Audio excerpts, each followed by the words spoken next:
Voces Globales, el epicentro del análisis global.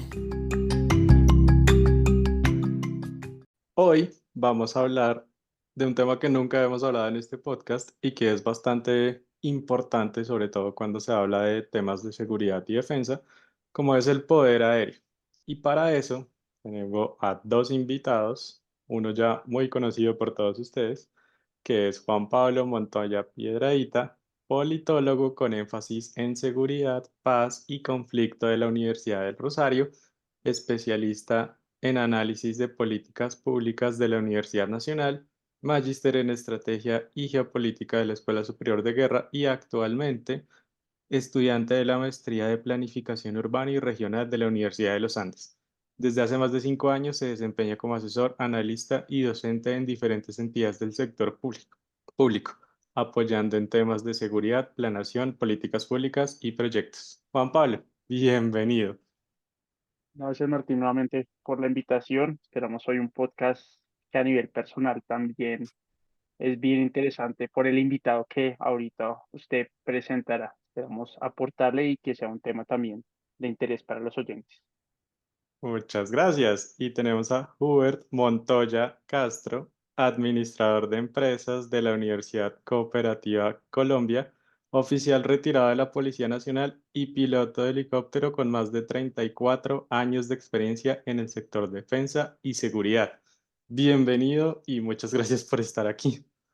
Ok, gracias por la invitación y estamos ahí pendientes en la medida que podamos resolver las inquietudes y que, por supuesto, que no se afecte con alguna información nuestro sistema de seguridad nacional.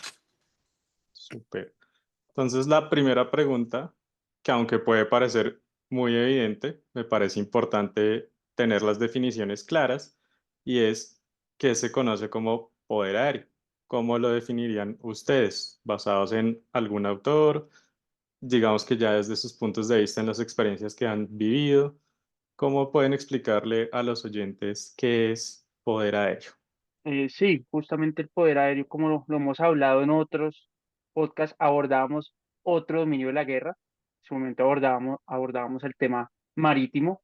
Justamente el aire es otro de estos dominios que compone el ejercicio de las confrontaciones humanas y militares, pero también uno de los modos de transporte justamente más seguros. De pronto ahorita el invitado nos abordará sobre el tema por su conocimiento como piloto, sobre las medidas, sobre las regulaciones que se tiene, sobre los protocolos que son bastante rigurosos y que precisamente lo convierten como el modo de transporte más seguro en el mundo. A su vez, en base a lo que decía el general Giulio Duet, italiano, y que fueron justamente ellos los primeros en utilizar los aviones en combate en la guerra italo-turca a inicios del siglo XX, justamente decía que el poder aéreo es la capacidad para destruir las ciudades y afectar la moral de la población, en ese concepto de la guerra total, que justamente esa superioridad aérea con mediante bombardeos estratégicos, pues destruía las capacidades del enemigo. Y el general Billy Mitchell también decía que justamente el poder aéreo es necesario para atacar los centros de producción, por último las ciudades, la destrucción de infraestructuras para romper las conexiones militares, y siempre hay que tener esa superioridad aérea con aviones de caza y luego el tema de bombardeos o de bombarderos, aviones de bombardero. Ahí resumiría como ese tema para ceder la palabra al invitado. Muy bien, entonces quisiera saber, con todos esos años de experiencia de piloto, Hubert, ¿cómo podríamos definir ese poder aéreo? Bueno, digamos que el poder aéreo es uno de los puntos de vista que desde que apareció la aviación hace 100 años larguitos, pues ha tomado trascendental importancia, sobre todo en la guerra regular. Y podemos ver las primeras innovaciones en la Primera y sobre todo en la Segunda Guerra Mundial y después en las guerras, el caso de Vietnam y de ahí en adelante todas las guerras que se han presentado. El poder aéreo pues significativo en el aspecto de poder decidir sobre todo las guerras regulares, porque en el caso de Colombia hay una situación especial que es la guerra irregular. Y digamos que podemos dividir en estos momentos el poder aéreo ahora, digamos, en tres grandes dimensiones. Desde mi punto de vista, por supuesto, no tengo referencia, pero lo veo. Primero, pues la aviación que se hace para una guerra regular, donde está limitado, dónde está el enemigo, bien sea por un límite o por una frontera o por alguna situación, y sabe uno que de ahí en adelante es el contrario. O sea que no es tan crítica la situación.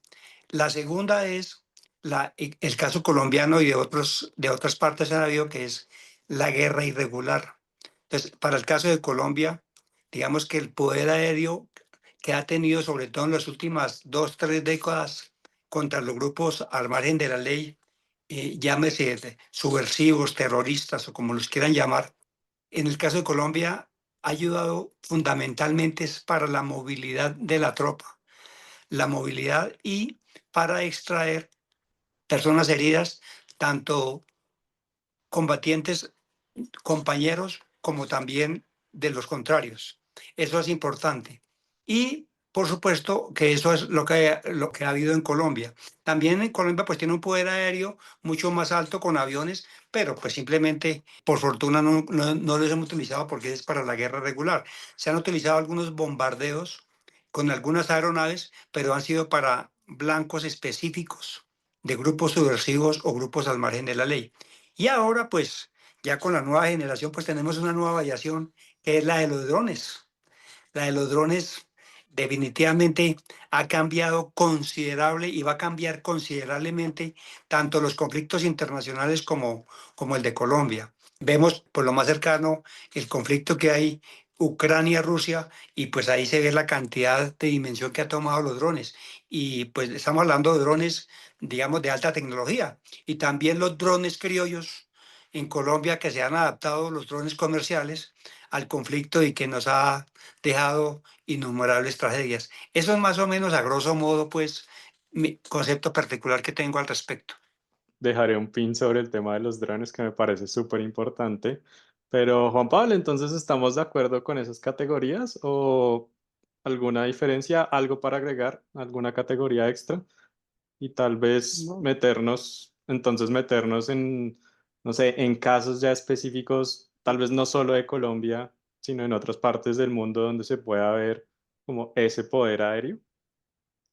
y ahí justamente lo que hizo el invitado es hacer esa diferencia entre lo que es la guerra regular y la guerra irregular. De pronto, sí sería bueno ahorita abordarlo, cómo se ha manejado ese tema desde la guerra irregular, porque pues sabemos que desde la guerra regular, ya lo mencionó, hay experiencias muy puntuales del poder aéreo, lo que le comentaba, primera guerra, pero como le mencionaba, pues ya la segunda y en las guerras posteriores, Vietnam, Corea, Guerra del Golfo y hasta las invasiones de Afganistán e Irak, pues sabemos que el poder aéreo, como lo mencionó el invitado, ha sido fundamental, y no solo para el tema de ataque, sino también para el tema de movilización, transporte y logística. También es un componente importante para la logística tener la capacidad de un ejército para poder movilizar de forma rápida y efectiva tanto sus miembros como los recursos. Entonces sí sería bueno de pronto abordar cuáles son esas peculiaridades o particularidades que ha tenido justamente la guerra irregular en Colombia y que sabemos de pronto ahorita el invitado lo conoce muy bien. Pese a la gran historia del conflicto armado, sabemos que pues el poder aéreo se pudo adquirir, por decirlo así, o el estado de la fuerza pública en Colombia fue gracias, valga la redundancia, al Plan Colombia, o sea, a finales de los 90, sabiendo que el conflicto ya tenía un histórico o ya llevaba bastante tiempo, pues lastimosamente la sociedad colombiana. Entonces, creo que también personalmente y académicamente el factor del poder aéreo para la fuerza pública fue fundamental justamente para cambiar un poco las balanzas, principalmente con la guerrilla de las FARC. Entonces ahí es un punto que le dio un giro al mismo conflicto, un poco tardío por los años por los que se inició estas capacidades en el país, pero fue para mí un hito que de pronto cambió esa balanza dentro de la confrontación puntualmente en el caso de Colombia y pues sabemos, y lo que acabo de comentar, de pronto ahorita lo abordaremos, el tema de drones, tanto en la guerra regular como lo dice él, pero también ya los actores ilegales están usando estos métodos para generar ataques y hostigamientos en la fuerza pública. Profundicemos un poco en ese tema de la guerra irregular y ese como uso del poder aéreo, esos beneficios que trae para todo lo que nos decía también Juan Pablo. Y más adelante también quisiera saber esos, no solo los beneficios, sino también dificultades, sí, los puntos negativos que eso podría tener, si es que los tiene en algún momento, en casos específicos, ¿cómo se podría ver eso? Pues en la época del general Rojas Pinilla, a mediados del siglo pasado, que creo que fue de los primeros militares que voló helicópteros, pues digamos empezó la operación de los helicópteros en Colombia y han estado fundamentalmente, podemos colocarlo también en Colombia en dos áreas, lo que es lo que se conoce como la ala fija, que son los aviones, y la ala rotatoria, que son los helicópteros, que son dos operaciones totalmente diferentes, así sean de la misma fuerza. Así sean de la misma fuerza aérea o del ejército o de quien sea, pues digamos que es lo mismo, pero la misionalidad es totalmente diferente y también, digamos, algo, también la mentalidad. ¿No? La parte aérea, pues fundamentalmente se ve mucho en el transporte de gran cantidad de personas a diferentes lugares, apoyos logísticos, evacuaciones y situaciones de esas con largas distancias. Mientras que la operación de helicópteros se ha llevado ya en la minucia, en los detalles pequeños. Siempre ha estado presente tanto una como la otra durante todo ya, es que yo lo llamaría conflicto colombiano, más bien la violencia colombiana, que se ha tomado varias expectativas, varias facetas, y yo lo considero más como violencia. No lo he considerado ni como conflicto ni como guerra, sino más bien como resultado de violencia de diferentes índoles que han cambiado y que es cíclica. Durante el transcurso del siglo pasado podemos ver que han habido conflictos, entonces se calma un rato, vuelve otra vez y se incrementa. Ahorita había bajado después de que empezó el proceso de paz con el gobierno Santos, y que ha tenido su pico máximo en el gobierno de Pastrana, tanta violencia, bajó considerablemente, pero otra vez inició un nuevo pico. ¿Hasta cuándo y hasta dónde? Pues eso sí, difícil de pronosticar. Pero digamos que siempre los helicópteros han estado presentes en las diferentes situaciones, las aeronaves. En el caso de los helicópteros, como le digo, fundamentalmente se han manejado y eso, sí, digamos, fue un cambio de mentalidad que tuvo cuando se inició el proceso de Plan Colombia. Y es que simplemente para el caso del ejército, pues el ejército estaba limitado a la movilidad. Y un ejército sin movilidad y con tres cordilleras que atraviesan el país de sur a norte o de norte a sur, como le quiera decir, pues no es fácil llegar a un apoyo. Entonces, los helicópteros pues empezaron a cambiar esa mentalidad y hubo dos situaciones. Primero, el infante, el que estaba caminando, el que está, digamos, en el terreno, brotando las situaciones, sabe que arriba tiene una aeronave que lo puede apoyar, que lo puede sacar, que lo puede traer en caso de.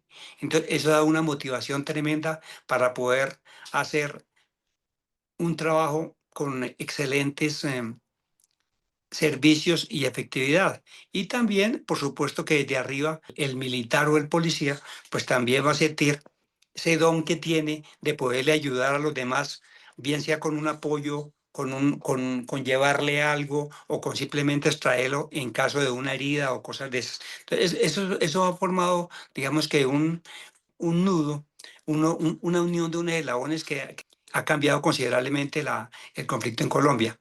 Sin embargo, como le digo, eso digamos que estuvo por ahí como hasta hace unos 2 años, que digamos se marcó eso. Ahorita ya con los drones ha cambiado y seguramente las estrategias tendrán que cambiar. Ya inclusive ya hay drones que han hecho algunos atentados a helicópteros y eso pues lo hace muy riesgoso, pues porque su detección no es tan fácil, pero una explosión de un dron pues cerca de una aeronave pues, es demasiado complicado y puede ser delicado. Entonces, en ese proceso estamos. Fundamentalmente, como repito, la parte aérea, en cuanto a helicópteros se refiere, el apoyo ha sido en ayudar a la movilidad y al apoyo logístico y humano del personal en tierra. Antes para complementar y después pues ya todo lo que nos quiera decir también sobre los drones, cómo añadimos a este tema.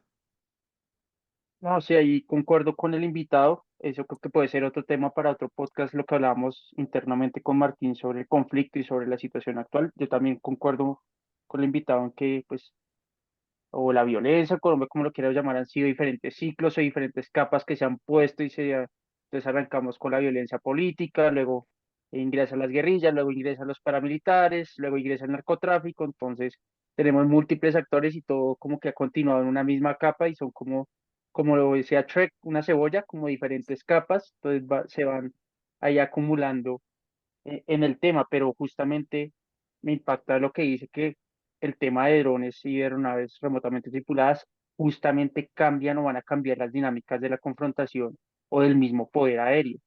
Y tanto por parte, ya lo vimos, tanto por parte de los estados, sabemos que tecnología, ya operativos se pueden hacer de manera efectiva sin, lo hemos visto, el gobierno de Estados Unidos en Medio Oriente aplicando el tema de guerra de drones, o lo vimos mucho en Siria, los rusos, como los rusos con su poder de drones o con el uso de los drones también generaron bajas contra los adversarios, pero sin generar implicaciones dentro de su misma fuerza. Entonces ahí está realiza por parte de los ejércitos regulares o por parte de los estados, pero ahí mismo nos mencionaba el invitado los retos que se tienen ya por parte de los actores ilegales justamente para abordarlo y yo creo que cierro con eso para darle paso también a él y justamente lo mencionó, ahorita es el mejor ejemplo o el mejor caso de cómo se ha aplicado la guerra de drones, tanto por parte de Rusia como parte de Ucrania y todos los actores que han intervenido en la confrontación. Entonces,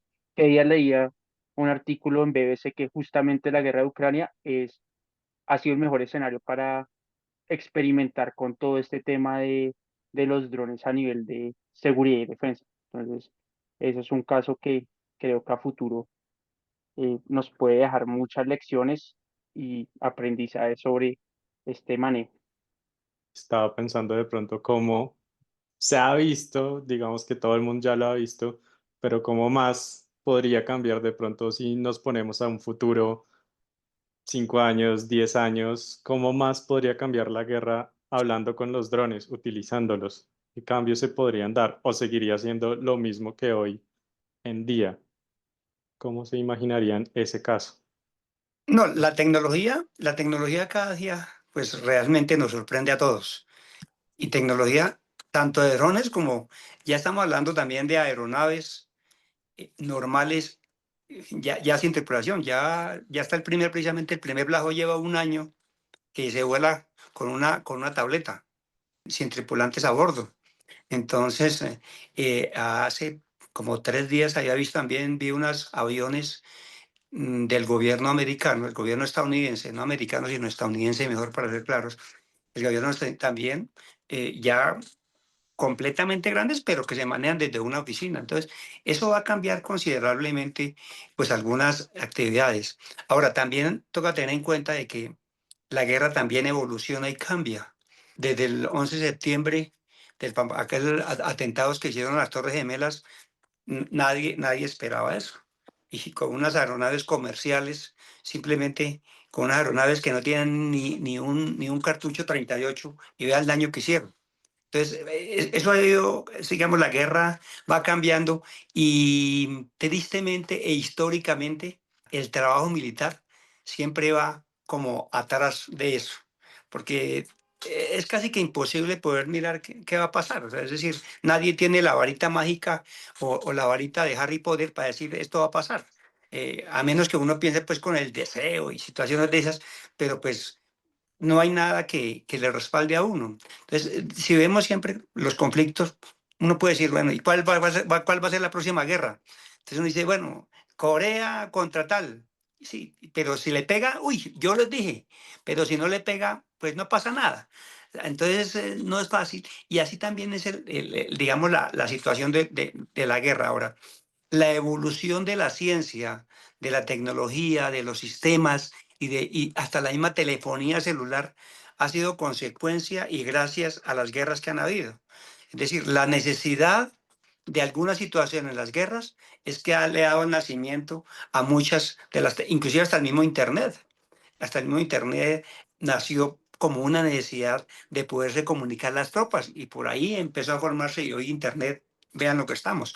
Entonces, no me atrevería a decir qué pasaría, cuál sería mi expectativa o mi proyección para dentro de 5 años, porque seguramente me tocaría ya traerme el palito de Harry Potter para poder decir algo.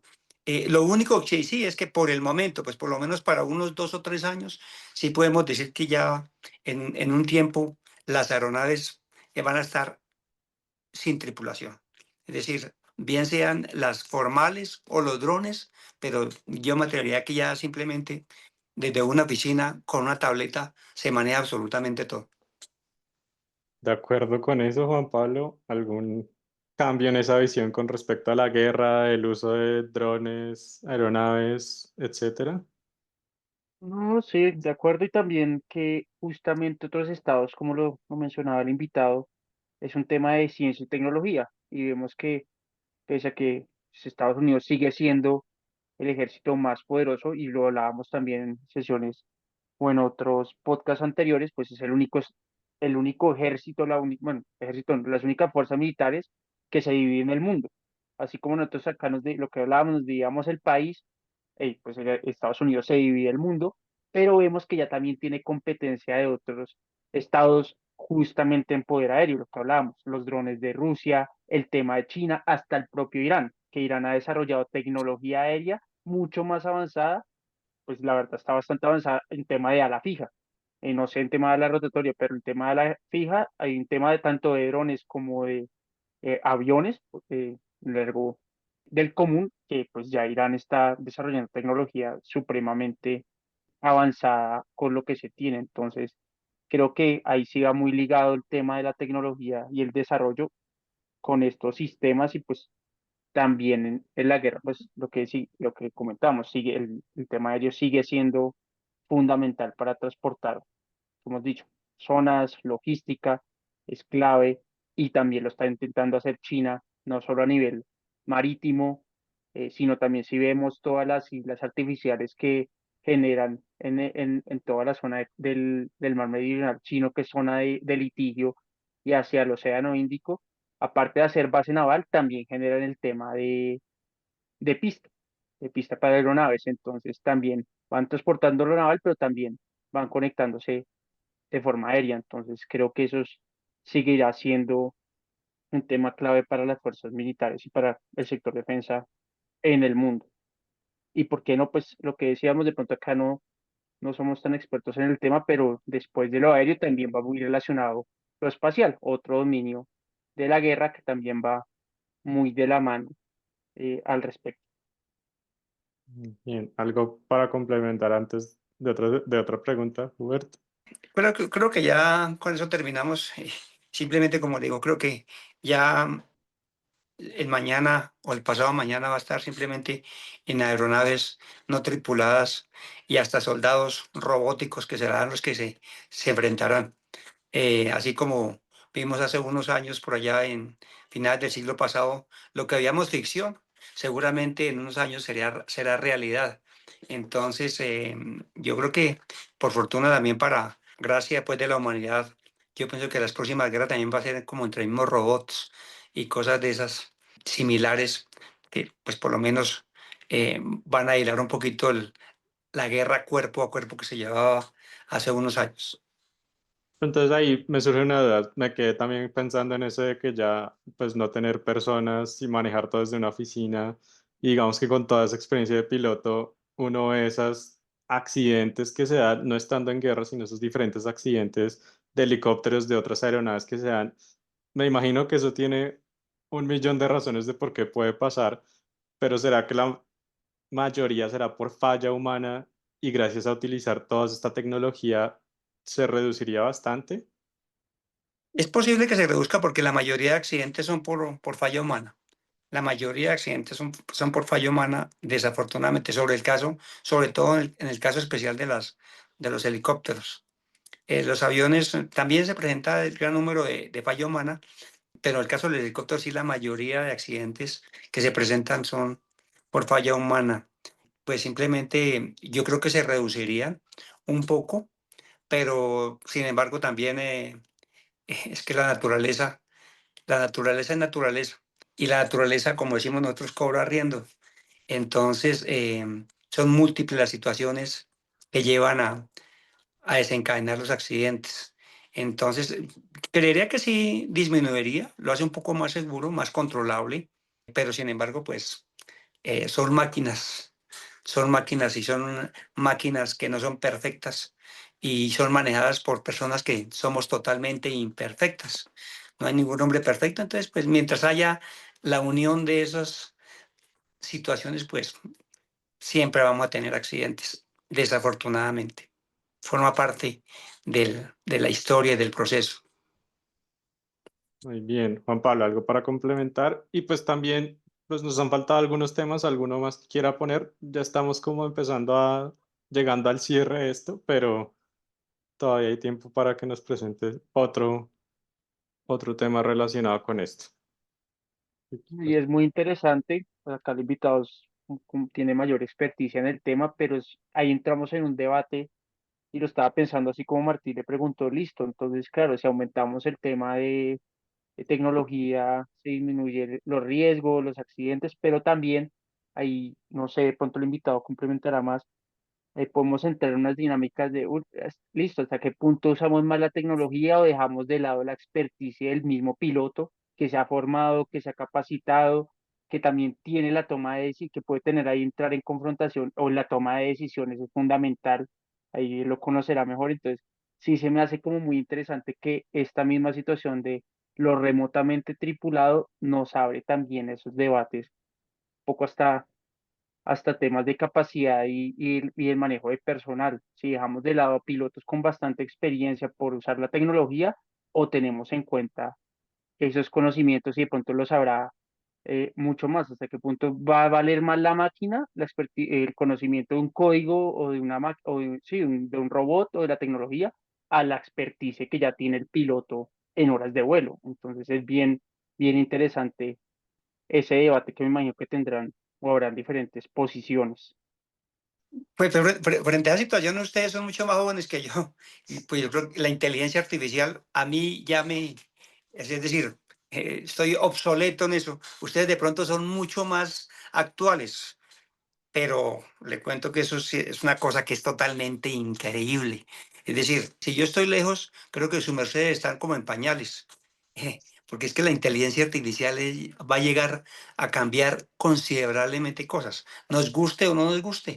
Eso va a ser así. ¿Sí me entiende? Ah, que es que yo pienso, que yo creo. Sí, uno puede pensar y puede creer, pero la ciencia es una cosa más adelante. Ahora, como le digo, cuando hayan factores humanos, siempre van a haber riesgos, siempre van a haber riesgos. Recordemos nomás hace tal vez unos 40 años históricamente, cuando aparecieron los primeros pilotos automáticos en las aeronaves. Sí, eso era descabellado pensar que un computador manejara, llevara un helicóptero, llevara un avión. Hoy en día eso ya es normal.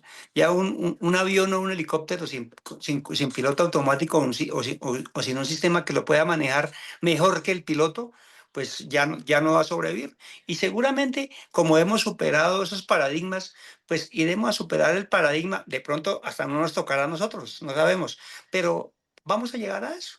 Simplemente es que la inteligencia artificial y una cantidad de situaciones tecnológicas, pues no van a reemplazar al humano para poder reemplazar el uso de razón, el uso de razón y el poder tener el racionamiento. Seguramente la inteligencia artificial lo tratará de hacer, pero cumplirlo hasta el último punto al razonamiento de una persona, seguramente llegaremos, pero ahí sí faltarán muchos años porque tendrá que manejar muchos factores y sobre todo manejar muchos unos y ceros para poderle darle manejo a eso. Ya para conclusiones, lo que la gente de pronto le debe quedar de este capítulo, ya digamos que han aprendido mucho sobre todo lo que hemos hablado de drones, de aeronaves. ¿Qué puede, qué puede quedarse el oyente sobre este tema? Persona normal, civil normal del día a día, que ve todos estos accidentes, que ve el uso de la inteligencia artificial, que ve la evolución que está tenido, ¿con qué se puede quedar? ¿Qué se puede llevar esa persona?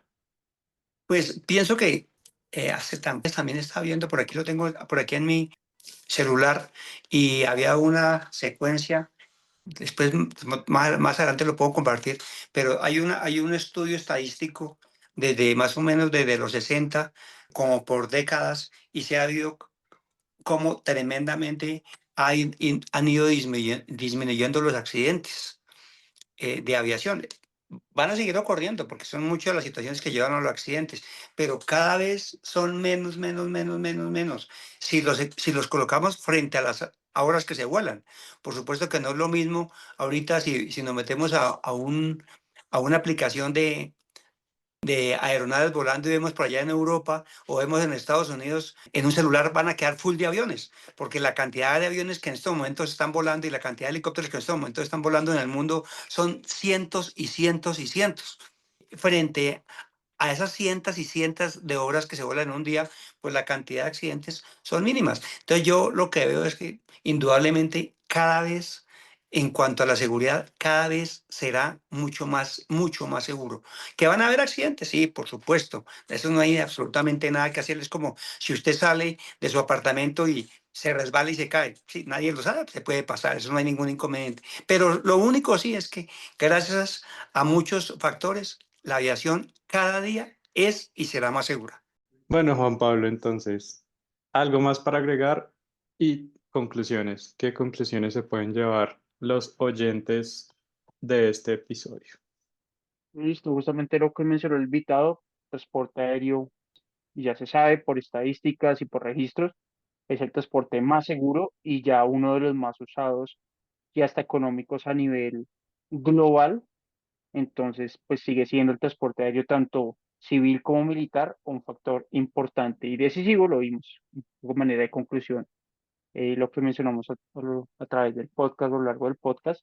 Pues el caso de Ucrania ahorita es el mejor ejemplo, como el tema de drones, el tema aéreo sigue siendo fundamental y cómo está cambiando, cómo muta con el uso de nuevas tecnologías y sabiendo también que no solo va lo aéreo, sino también lo aéreo, valga la redundancia, se relaciona con lo espacial, otro dominio de la guerra, y que creo que puede ser un tema para futuro abordarlo, porque sabemos que acá no solo entran ya los estados o las agencias de cada estado, por ejemplo la NASA, o en Europa, que también está la Unión Europea, tiene su propia entidad que maneja los temas espaciales, también China, India, sabemos que otros estados se han avanzado en estos temas, sino también los privados. Elon Musk con Tesla y sus empresas que también ya están generando el tema aeroespacial, pues justamente intervienen nuevos actores y con visión a futuro, o un poco la visión futurista de que el humano también llegue a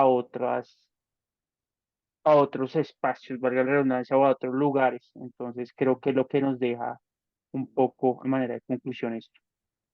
Sigamos con las recomendaciones de la semana. Yo tengo una que si lo traduzco a español, un libro de Scott Galloway que se llama El álgebra del bienestar, una fórmula simple para la seguridad financiera. Últimamente estaba muy metido en estos temas de inversiones y finanzas y planear bien el futuro de uno para no depender solamente de un trabajo y ya, y una pensión. Ujú. Entonces es bastante interesante, es una forma muy sencilla, clara, divertida, rápida de entender cómo funciona este mundo de las inversiones, de las finanzas, cómo puede uno tratar de tener diferentes medios de ingreso para estar preparado a futuro más adelante para que no dependa solamente del trabajo o solamente de una pensión ya cuando uno llegue a esa edad. Una recomendación no relacionada a este tema, pero muy bien. Juan Pablo, ¿qué recomendaciones hay? De acuerdo, ahí hago el paréntesis con Martín, de acuerdo, creo que desde las finanzas se habla mucho de eso, que uno no puede depender de un solo ingreso y más con la incertidumbre que tenemos, si en algún día los jóvenes nos podremos pensionar o no, Exacto. a veces lo que vimos en la famosa prestación de servicios y ahorita como está el Estado, lo vemos muy bien, las entidades estatales y hasta a nivel personal, los contratistas por prestación de Mm, servicios estamos parados, ya llevamos más de un mes muchos quietos porque con el recorte y con la incertidumbre, muchos están o estamos de brazos cruzados, entonces lastimosamente al depender de su pues único ingreso con el trabajo, pues una situación de esas lo afecta, entonces me parece una muy buena recomendación a nivel de finanzas. personales. Y con respecto al tema del podcast, el invitado que lastimosamente se tuvo que retirar, recomiendo justamente una película que es La caída del halcón negro o Black Hawk Down en Claro. inglés, que es justamente una película de acción, todo el tema en Mogadiscio, en Somalia, y ahí se ve mucho el poder aéreo y cómo generan operativo el ejército de Estados Unidos con el uso de aeronaves de ala rotatoria. Entonces, él siempre, pues, desde que salió, me acuerdo, que personalmente con él fuimos a verla cuando salió en cines y con mi madre. Entonces, pues la recomienda y yo también hago una recomendación ya un poco más ñoña y es justamente el texto de Alexander Seversky de Poder Aéreo, clave de la supervivencia. Entonces, eso es como también para abordar estos temas y darle cierre. Bien, entonces ahí dejamos el tema abierto para lo aeroespacial, bueno, lo espacial, para que estemos atentos a ver cuándo lo podremos, cuándo se publicará. Pues muchas gracias, Juan Pablo. Muchas gracias también a nuestro otro invitado. Ustedes, estimados oyentes, muchas gracias por escuchar este episodio. Si les gustó, por favor, compártanlo. Y si quieren hacer parte de estos análisis, me pueden contactar por LinkedIn y por Instagram, por Instagram como Voces Globales. Gracias por sumarte a este análisis internacional en Voces Globales. Te invitamos a seguir explorando, debatiendo y formando opiniones independientes. Disponible en tu plataforma de podcast favorita